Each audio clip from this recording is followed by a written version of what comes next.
Millions of million views तर कमवलेलेच आहे, पण आता तुम्हाला मुंबई सिटी आयकॉन अवॉर्ड सुद्धा मिळालेला आहे वेब सिरीज साठी. आणि खरं तर अवॉर्ड्स मिळवणं फार मोठी गोष्ट असते आणि तुम्ही चिल्ले पिल्ले छोटे छोटे मस्त ते अवॉर्ड मिळवून देतायत. चॅनलची ग्रोथ तर होतेच, पण तुमची पण ग्रोथ होते मस्तपैकी. सगळ्यात आधी कन्सेप्ट किंवा मग ह्या सगळ्या गोष्टींकडे वळायचंय असं का वाटलं तुला अंकिता? म्हणजे स्टुडंट्स फेज मध्ये जावं असं का वाटलं इट्स मज्जाला?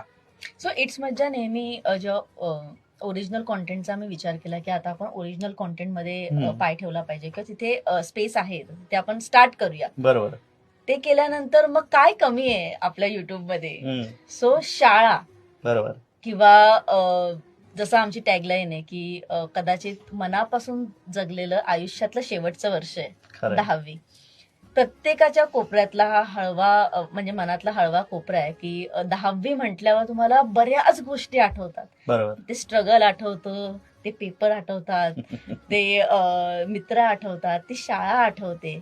आणि हे सगळं जेव्हा आमच्या माइंडमध्ये होतं तेव्हा नंतर आम्हाला असं वाटलं की आपण ट्राय करके देखते काय होईल, ओके. जास्तीत जास्त काय होईल, आपण हरू पडू. हम्म. पण नाही झालं असं. खरंय. आम्ही जिंकलो. खरंय.